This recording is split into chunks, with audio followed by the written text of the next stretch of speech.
Bismillahirrahmanirrahim. Assalamu alaikum viewers. How are you? Viewers, in previous lecture, I have described the syllabus of MCAT or ECAT. Today, we will discuss, inshallah, the first lecture analogies. We can put a number here 1. Number 1, the first is our analogies. What are analogies और what is analogy? Analogy क्या होती है? Analogies क्या होते हैं? ये बहुत आसान, very easy topic है.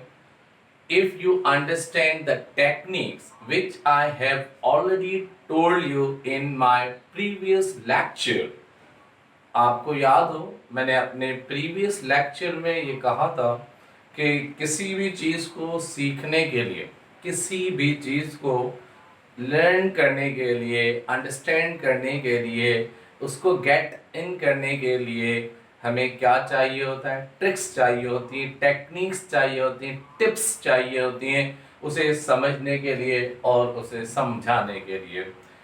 देखिए MCAT और ECAT माशाल्लाह यू हैव बीन लर्निंग, पढ़ रहे हैं आप फॉर मेनी मंथ्स, कई महीनों से आप पढ़ रहे हैं. देखिए पढ़िए, अल्लाह आपको मज़ीद माशाल्लाह आपके इल्म में इजाफा करे. और जैसे पहले मैंने कहा था कि माशाल्लाह MCAT और ECAT बहुत बड़े बड़े जाइंट्स पढ़ा रहे हैं, उनके सामने तो मैं कुछ भी नहीं, लेकिन मैं कोशिश करता हूँ, मेरी एक अदना सी, एक छोटी सी अ लिटिल एफर्ट जिसे हम कह सकते हैं, ये मेरी एक छोटी एन एफर्ट है, लेकिन a little effort which I try my level best to give the student best from my side to gain the best marks और remarks in the society as well as. बेटे इम्तिहान तो आप माशाल्लाह बहुत सारे पास कर लेंगे दुनिया के, कुछ कोशिश आखिरत के लिए भी कीजिएगा. देखिए ये पढ़ लिख कर डॉक्टर बनिए, इंजीनियर बनिए, अपने मुल्क के लिए, अपने वतन के लिए, अपने गरीब और ज़रूरतमंद लोगों की मदद कीजिए, ये अपना मकसद बना लीजिए. इससे होगा क्या कि आपको दो फायदे हैं.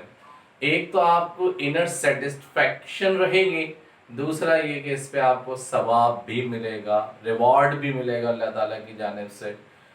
आइए मज़ीद डिटेल में जाने से पहले हम आज एनालॉजीज का पहला चैप्टर, फर्स्ट लेक्चर अटेंड करते हैं. First part 1, analogies part 1. So what is analogies? Analogies क्या होती है? बहुत मुख्तसर अल्फाजों में, we can say in a sentence, in a phrase, एक फ्रेज में I tried my level best to explain my level best. मैंने अपनी भरपूर कोशिश की है उसे समझने और समझाने की. देखिए बेटा एनालॉजीज होता क्या है, ये मैंने इसको ब्रैकेट में जो किया तो it is the sense of analogies. सुन लीजिए, understanding word patterns. Understanding word patterns. Word patterns. Word के जो patterns हैं उसको समझना. अब word के patterns क्या क्या होते हैं?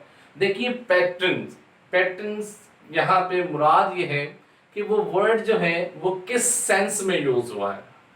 एक्चुअली एनालॉजीज में होता क्या है, हमें 4 वर्ड्स दिए जाते हैं, वो अभी मैं आपको समझाऊंगा.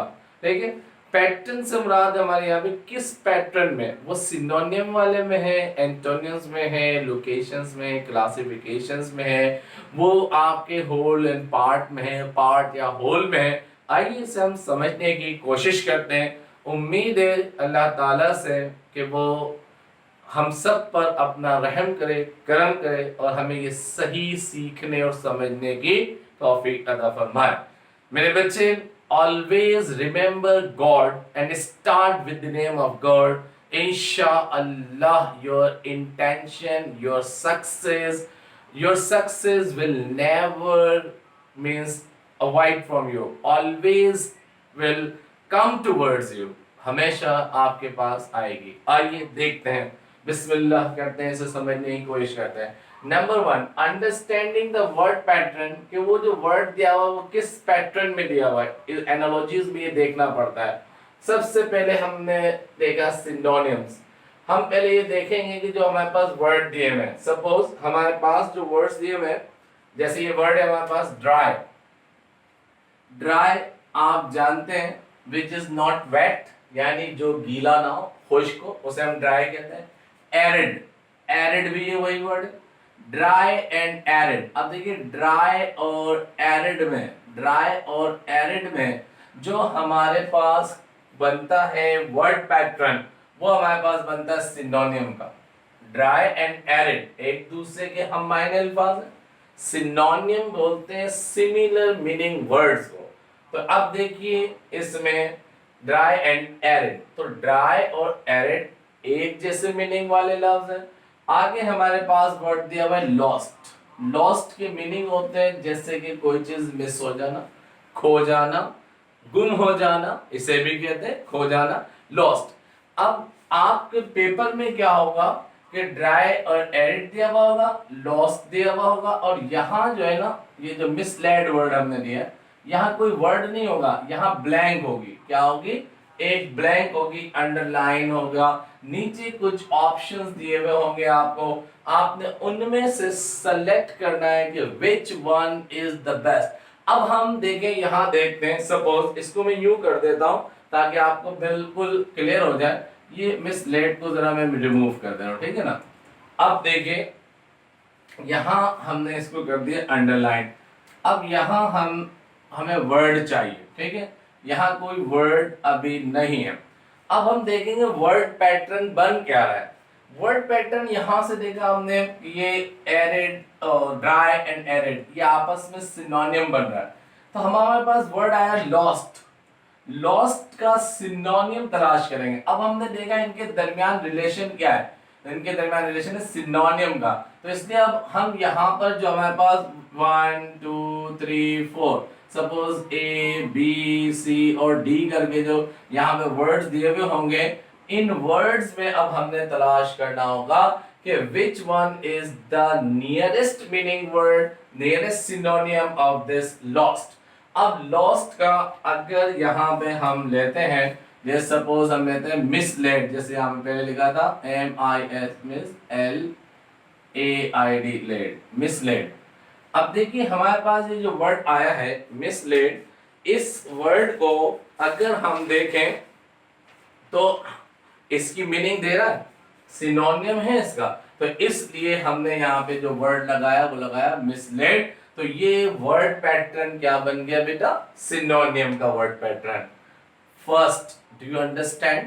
पहला समझ आया कि सबसे पहले हम देखेंगे वर्ड पैटर्न की जो सीक्वेंस आ रही है वो क्या है। और मैं आपको बता चुका हूं कि यहाँ पर ये तो मैंने आंसर आपको समझाने के लिए, एग्जाम्पल के लिए लिख दिया। ये नहीं लिखे हुए जो अंडरलाइन किए हुए वर्ड्स हैं, ये नहीं होंगे, इनकी जगह अंडरलाइन होगा, यानी ब्लैंक होगी, ब्लैंक होगी, अंडरलाइन नहीं होगा, ब्लैंक होगी, ठीक है। उस ब्लैंक को आपने फिल करना होगा, नीचे कुछ ऑप्शंस दिए हुए होंगे। Do you understand my words? समझ आ रही बात बेटा? ओके। तो पहला वर्ड पैटर्न हमें देखना पड़ेगा कि ये सिनोनियम तो नहीं है। चलें जनाब, अगर सिनोनियम नहीं है तो अब क्या करें? फिर अब हम आते हैं एंटोनिम्स में। अब हम देखेंगे कि एंटोनिम्स की रिलेशनशिप तो नहीं है। अब देखिए कैसे, सपोज जैसे यहाँ पे लिखा हुआ है काइंड, ठीक है, आपको नजर आ रहा होगा ये वर्ड काइंड, ठीक, और ये क्रूअल, काइंड क्रूअल। अब देखिए काइंड क्रूअल, काइंड का ऑपोजिट क्या है? क्रूअल। ये है रहमदिल, ये है जालिम। तो रहमदिल और जालिम में क्या रिलेशन बन रहा है ये देखना पड़ेगा हमें। इन दोनों में जो रिलेशन बन रहा है वो बन रहा है एंटोनिम्स का। किसका बन रहा है? एंटोनिम्स का। इसी तरह हैप्पी वर्ड दिया हुआ होगा और यहाँ पे ये वर्ड नहीं होगा, सैड नहीं होगा, यहाँ पे हैप्पी दिया हुआ होगा और यहाँ होगा आपके पास, मैंने लगाया क्वेश्चन मार्क, वहां सिर्फ ब्लैंक्स होगी। अब हैप्पी से रिलेशन देखना पड़ेगा, काइंड का क्रूअल, हैप्पी का सैड। तो अब ये क्लियर हो गई बात। तो अब यहाँ क्या वर्ड आ जाएगा हमारे पास? SAD, sad. तो हैप्पी का सैड जो है, इन दोनों का ये जो रिलेशन बना है बेटा, ये क्या रिलेशन बन गया, इन दोनों का रिलेशन बना एंटोनिम्स, तो इनका रिलेशन हो गया एंटोनिम्स। Do you understand? तो पहला रिलेशन सिनोनिम, दूसरा रिलेशन हमने देखा एंटोनिम। तो अब ये जो पैटर्न बन रहा है या रिलेशन बन रहा है वो किसका बन रहा है, अंडरस्टैंडिंग वर्ड पैटर्न। अब आप वर्ड पैटर्न अगर आपको समझ आ रहे हैं तो एनालॉजीज आपके लिए मुश्किल नहीं होगी। ये अभी मैं आपको मैंने इसके सिर्फ मेजर पॉइंट्स निकाले हैं। इंशाल्लाह नेक्स्ट लेक्चर जो होगा पार्ट 2 उसमें इसकी मजीद डिटेल और एक्सरसाइज होगी। ओके, नाउ नंबर 3 पे आते हैं। अब हम देखते हैं कि नंबर 1 हमने देख लिया कि जनाब नंबर 1 हमने सिनोनिम देख लिया, नंबर 2 हमने एंटोनिम्स देख लिया, नंबर 3 हमारे पास होता है part and whole. Part and whole क्या मकसद देखते हैं। चैप्टर है ना वर्ड, चैप्टर और बुक। माय डियर, बुक में चैप्टर रहते हैं, चैप्टर में बुक नहीं होती। तो ये जो है पार्ट है और ये होल है, तो इनका आपस में वर्ड पैटर्न बना है पार्ट एंड होल। तो इसका ना आगे आने वाला भी वर्ड जो पैटर्न होगा वो भी पार्ट एंड होल का होगा। फेंडर ये पार्ट है और ऑटोमोबाइल क्या है, वो इसका होल है। Getting? Do you understand my dear?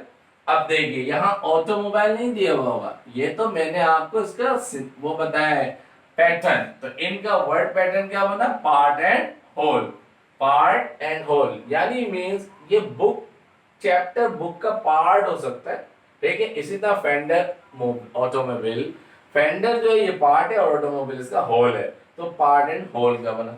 इसी तरह हमारे पास नेक्स्ट जो होगा वो इसका ऑपोजिट भी हो सकता है, होल एंड पार्ट भी हो सकता है, ऑपोजिट भी दे सकते हैं।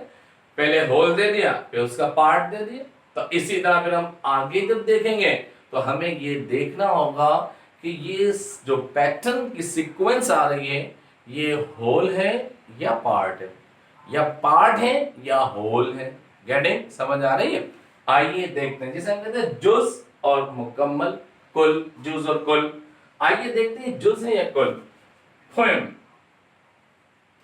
पोएम। अब देखिए पोएम स्टैंजा। अब पोएम जो है ये होल है, स्टैंजा इसका पार्ट। यानी stanza is a part of a poem. तो अब इनका जो रिलेशन बन रहा है वो होल एंड पार्ट का बन रहा है। Do you understand? Whole and part. अब देखिए play, play is whole and act is a part. Act play का पार्ट होता है, तो ये क्या हो गया, पार्ट एंड होल। तो लीजिए जनाब ये भी हमें समझ आ गया। समझ आ रहा है बेटा? ओके, नाउ नंबर 5 हमारे पास होता है कैरेक्टरिस्टिक्स या फिर हमारे पास क्वालिटी। अब हमें ये भी पैटर्न देखना होगा कि ये जो वर्ड आपस में लिंक कर रहे हैं, जो पैटर्न बन रहा है, ये इनकी कैरेक्टरिस्टिक्स है या इसमें कोई क्वालिटी है, ये भी बन सकता है। क्वालिटी और कैरेक्टरिस्टिक्स एक ही चीज होती है। अब देखते हैं मिरर, ठीक है, मिरर आईने को कहते हैं। स्मूथ, अब देखिए मिरर का की क्वालिटी या उसकी कैरेक्टरिस्टिक क्या होता है, स्मूथ होता है, स्मूथ। तो इनमें जो रिलेशनशिप बन रहा है इन दोनों में वो बन रहा है किसका, कैरेक्टरिस्टिक का बन रहा है, ठीक है।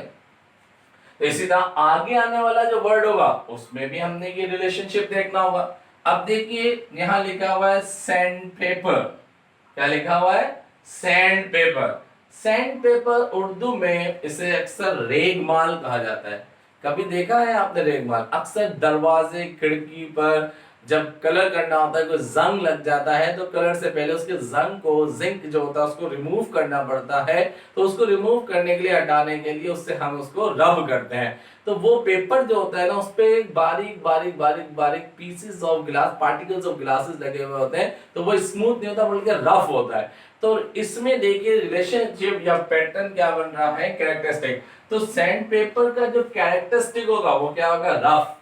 सैंड पेपर का जो कैरेक्टरिस्टिक्स होगा वो क्या होगा, वो होगा रफ। तो इसलिए सैंड पेपर जो होगा उसका कैरेक्टरिस्टिक हमारे पास रफ आ जाएगा।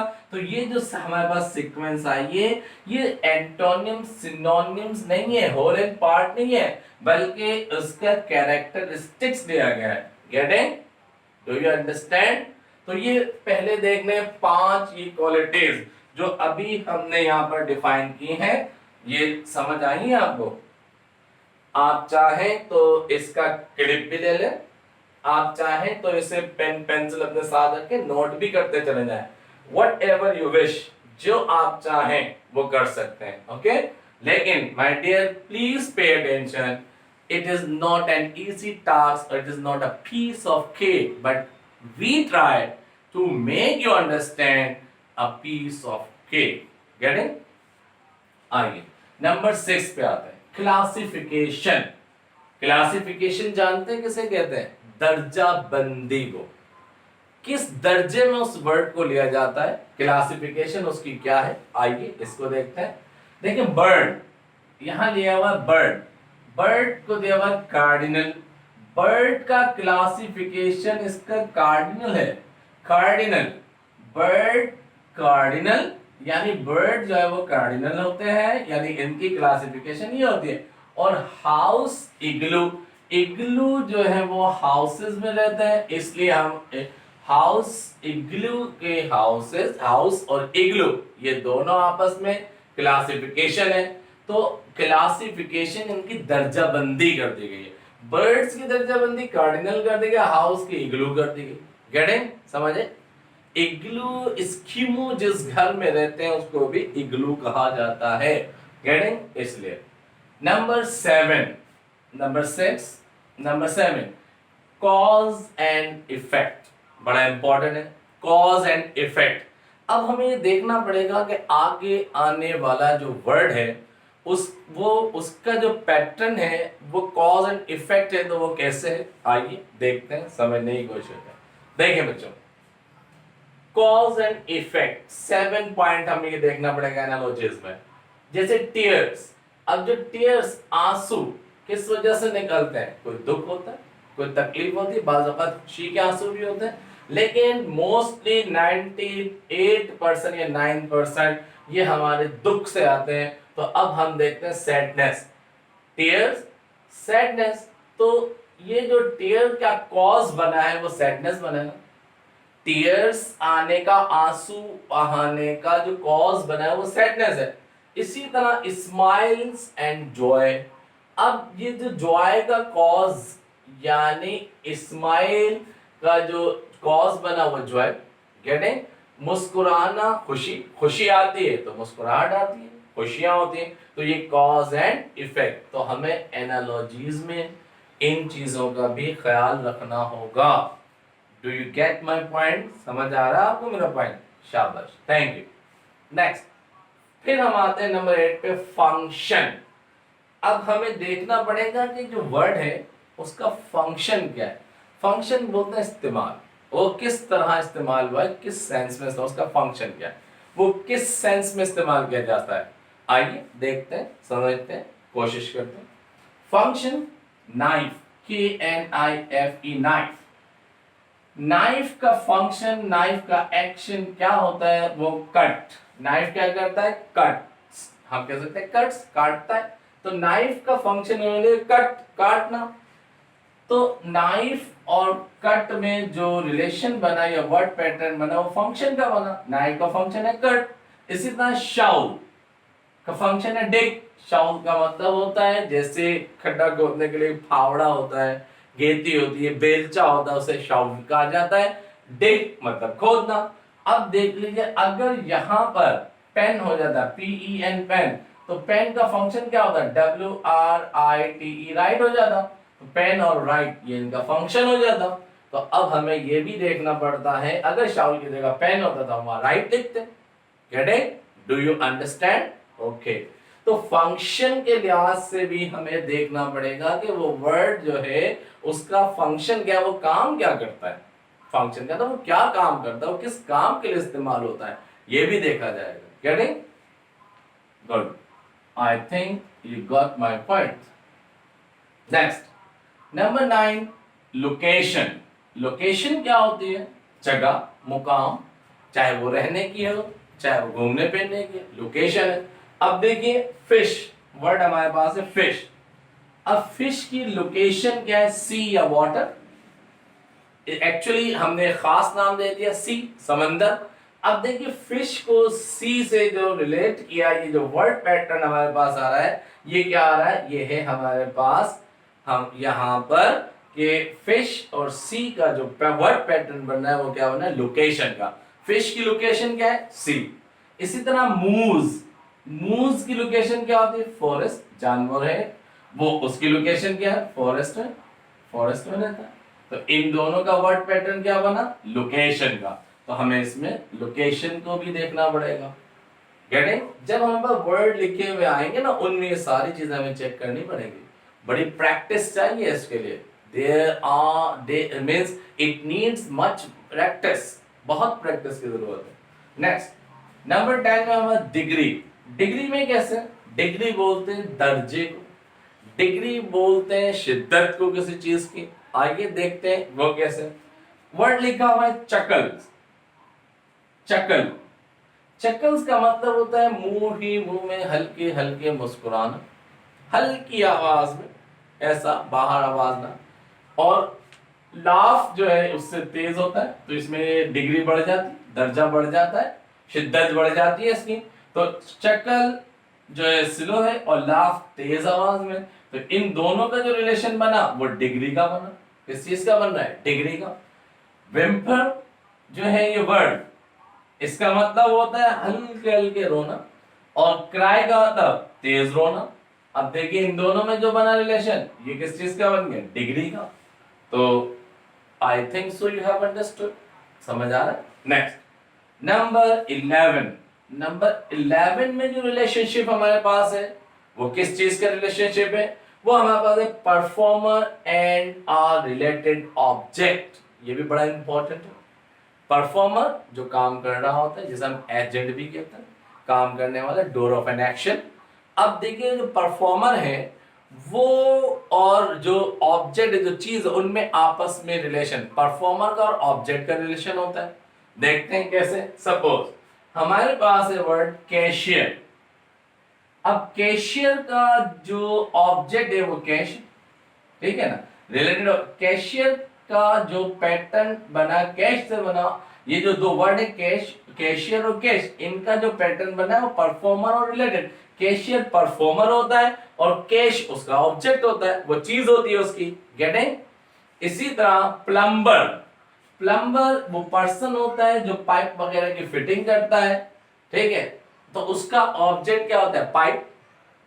तो वर्ड परफॉर्मर और ऑब्जेक्ट का भी रिलेशन देखा जाता है। नेक्स्ट नेक्स्ट हमारे पास है action and are related object. अब हमें एक्शन भी देखना होगा और रिलेटेड ऑब्जेक्ट क्या है, तो यही फंक्शन आगे भी देखेंगे।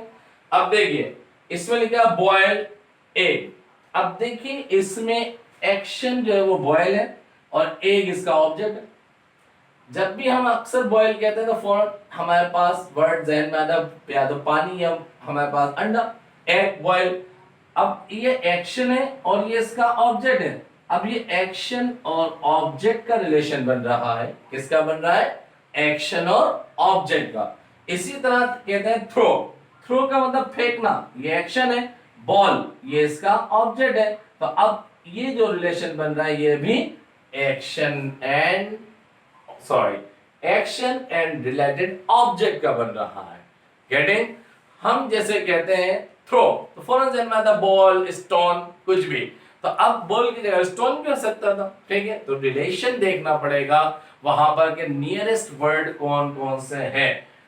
आज जो हमने अपने लेक्चर में सीखा है वो एनालॉजीज पार्ट 1 में अंडरस्टैंडिंग वर्ड पैटर्न सीखे। वर्ड पैटर्न क्या होते हैं, इसमें एक चीज और मैं बताता चलो, मुझे शुरू में बता देनी चाहिए थी, वो मेरे जहन से मिस हो गई थी, मेरे जहन में बीच में मुझे याद आई थी, लेकिन फिर मैंने कहा अपना लेक्चर में कंप्लीट कर लूं तो फिर बताता हूँ। जो इंपॉर्टेंट चीज है देखिए वो ये है कि आप देख रहे होंगे इसमें कि यहाँ मैंने कॉलन लगाया है, यहां मैंने डबल कॉलन लगाया है, यहां फिर सिंगल कॉलन लगाया। एक्चुअली कॉलन का मतलब होता है इज रिलेटेड टू। क्या मतलब होता है, इज रिलेटेड टू या सिर्फ टू। जैसा यूं इतना लंबा लिखने की बजाय मैंने कॉलन का सहारा लिया। आप इसको यूं लिखते हैं जैसे suppose is, are E A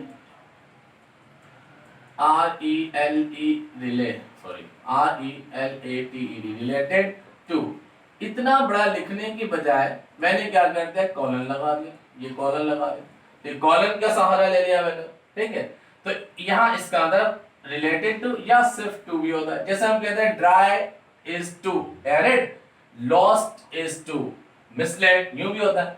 double colon का मतलब होता है एज सेम एज सेम या सेम रिलेटेड टू, इससे। अब देखिए रिलेटेड टू लिखने के बजाय डबल कॉलन लगा दिया। आपके पेपर में दोनों तरीके से आ सकता है, इस तरह भी आ सकता है और ये वर्ड्स में लिखा हुआ भी आ सकता है, इसलिए घबराइएगा नहीं। एक्चुअली हमें क्या देखना है, हमें इसका पैटर्न देखना है। तो उम्मीद है आपको ये समझ आया होगा। Analogies part 1। I tried my level best, मैंने अपनी कोशिश की है बेटा, एक छोटी सी एफर्ट है जो आप तक पहुंचे। कोशिश करता हूं कि आप तक करेक्ट नॉलेज पहुंचे। कोई गलती हो जाती है, इंसान है, खता का पुतला है। आपको पता है हम तक जितने भी हैं, हम सब के सब स्टैचू ऑफ एरर्स है ना, हमारे पास एरर है, इंसान है, गलतियां हैं, मिस्टेक्स हैं, हम करते हैं। लेकिन हमें चाहिए कि हम ब्लंडर ना करें, ब्लंडर से बचें। मिस्टेक्स हो जाती है इंसान से, इंसान है, खता का पुतला है। अगर कोई इसमें कमी है, और भी बहुत से रिलेशंस हैं, इंशाअल्लाह मैं अपने नेक्स्ट लेक्चर में आपको दूंगा।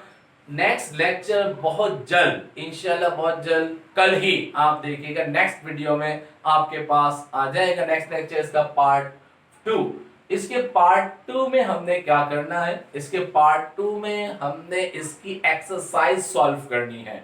वो exercise, the exercise which I will be solving you, वो जब मैं आपको सॉल्व करवा रहा हूँ, या वी विल बी सॉल्विंग, जब हम इसे सॉल्व कर रहे होंगे, I'll tell you different ways, different techniques, and I'll ask you, and I will involve you in my channel, and you will pass me the comment. Some assignment I will give you, some techniques inshallah I'll teach you. These are 12 techniques, 12 techniques थी word pattern की, कि हमें किस किस तरह इसको समझना है। इंशाल्लाह उम्मीद करता हूँ मेरा लेक्चर समझ आया होगा। लेक्चर समझ आया तो कमेंट कीजिए, और थैंक्स अगर पे करना चाहते हैं थैंक्स पे कीजिए, जैसा आप चाहते हैं, जैसा आपको लगा लेक्चर, जो भी आपको लेक्चर में कोई कमी बेशी जो मजीद आप चाहते हैं, प्लीज कमेंट्स में, so that I make myself further good और better than best. Okay, better to best. Getting? शाद रहिए, आबाद रहिए। इसी के साथ अल्लाह हाफिज, फी अमान।